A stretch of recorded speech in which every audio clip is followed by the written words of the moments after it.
Yes, the rumours are true. I've returned to EVE Online. Following the birth of Alarm Clock number 2, I've been struggling to find the time or energy to log in, grind ISK, and blow it all in some silly PvP scenario. But during one of the many early morning wake-up coffee sessions I've been having, I sat there, staring longingly into my warm cup of life, thinking, how can I make super fun and engaging EVE content that will leave the viewer hanging on the edge of their seat whilst actually making some good ISK without having to commit every waking moment grinding nullsec havens and CTAs? Well, that's when it hit me. My name is Juds, and today I'm finding out if it's possible to survive in a wormhole all by myself. My journey started out like all other great adventures do, with a little bit of Googling. Has anybody ever lived solo in a wormhole before? Is it possible? Will it make me space rich? Well, it turns out the answer to most of these questions is yes. So I logged in, stole a build from my Alts Corp wallet, and had to make my first major decision. What ship do I bring? Based off my rather limited research, I decided a C1 or C2 wormhole may be the best place to get to grips with wormholing. So I'll bring a multi-purpose T3 cruiser as my ship of choice. But which T3 should I pick though? Well, anyone that knows me knows the Legion has always had a place in my heart, and I've been known to bring one whenever the opportunity presents itself, even if the situation doesn't necessarily call for it, or if there's better choices. So I bought the ship, opened the simulation window, chucked on a bit of bling, then almost immediately removed it, remembering I'm sleep deprived, poor, and almost certainly going to lose it before I even reach a wormhole. Accompanying me on my journey, I also bought a mobile depot, a few extra probes, and enough ammo to last the week. Oh, and a single male exotic dancer, just in case I need it. I undocked, walked away from the station, and used a Noise 5 needlejack filament that I had kicking around to get me safely into nullsec. Immediately, I started scanning, and straight away came across my first wormhole. Unfortunately, this was a K162 wormhole, and for anyone that doesn't know, a K162 wormhole is the exit side of a wormhole, so it's hard to say where it goes. According to the EVE Uni website, you can identify its class by colour, but I have to be honest, I haven't got a clue what colour this is, so I moved on. I scanned down countless anomalies in search of the perfect hole. Trying to find a place to call home that wasn't full of other potentially unfriendly inhabitants. After what felt like hours of scanning down wormhole after wormhole, the stars eventually aligned and I found something promising. A C2 wormhole. I jumped in and fired off the D-scanner to make sure I was alone. Nothing on scan. I bookmarked the entrance just in case I ran into trouble later on and needed to get out fast. I dropped my probes and began to scan the system.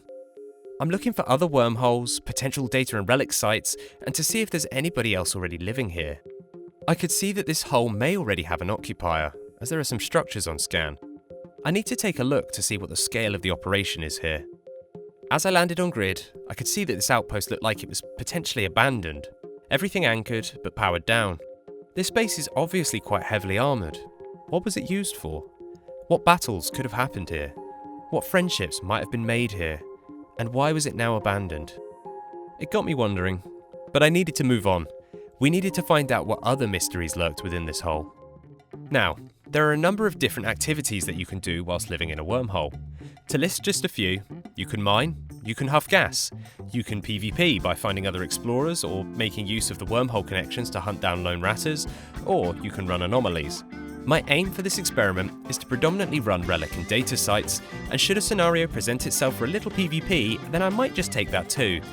Relic and data sites often spawn with sleepers in, which means I'll need to be able to fight back. Before I warp to the data site though, I need to switch to my data analyzer, so I dropped my mobile depot and switched out the relic scanner. I'll likely deploy the depot again later if I decide to leave the wormhole and need to leave some bits behind. So I warped into the data site and was met with my first potential challenge: 2 sleeper battleships. Now, I have to be honest, I've never fought sleepers before, so I didn't really know what I was up against and I hadn't had a chance to test my Legion's combat capabilities. I took a couple of slaps here and there, but once I got under their guns, they were pretty straightforward to kill. Eventually, they went bang, and it was time to loot the databanks. It was a slow process, as I'd only brought an afterburner with me, so it took me 60 or so seconds between each can. I very quickly started to realise that the data and relic sites in wormholes don't appear to have much in the way of good loot. The real reward is from looting the sleepers, and given my fit, I decided to stick to looting wrecks from here on out. From my first site, I'd found about 2.5 mil worth of loot, and I was preparing to warp off to a neighbouring relic site when suddenly a thrasher appeared on grid. My mind completely froze. For some reason, I'd forgotten you can't see anyone in local chat, and I wasn't paying any attention to my D-scanner. This was a wormhole after all, and you never really know if you're alone. Thankfully though, my hands went into autopilot and began to warp out to the safe I'd created, my brain constantly thinking, should I try and fight back? Thankfully, my brain and my hands didn't make a connection today, as a Hurricane Fleet issue landed on grid just a few moments later. But by this time, he was too late. I was already on my way out. Over the next few days, I struggled to find the time to really commit to having a proper EVE session. Instead, I would log in every now and then, check to see what anomalies were in neighbouring systems, and attempted anything that I thought would get me some ISK.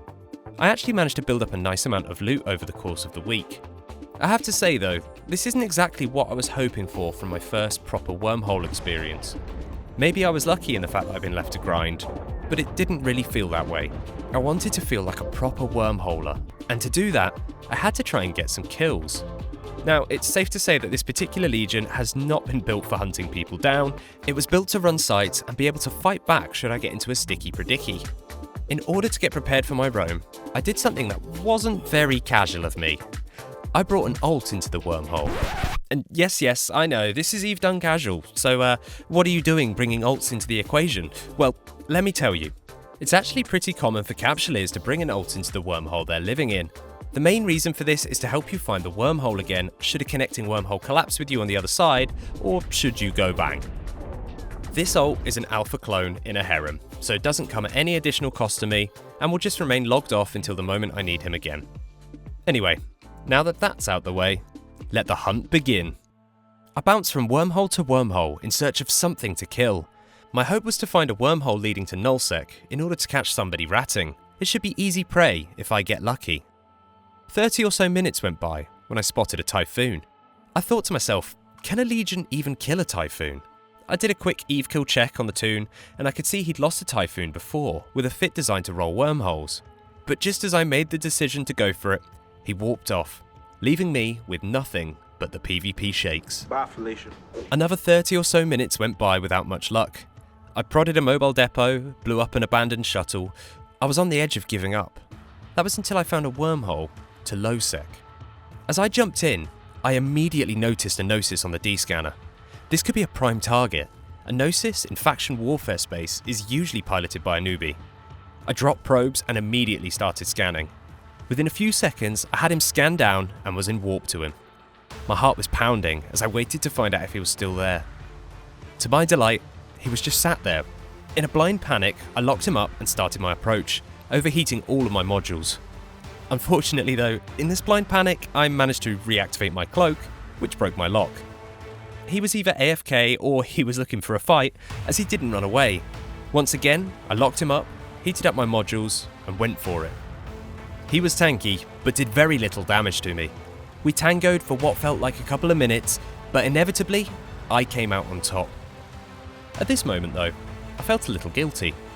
It looked to me like this might have been a new player. Metaphor modules and in a new player corp are pretty obvious signs that this is the case. And suddenly, I receive a mail from him.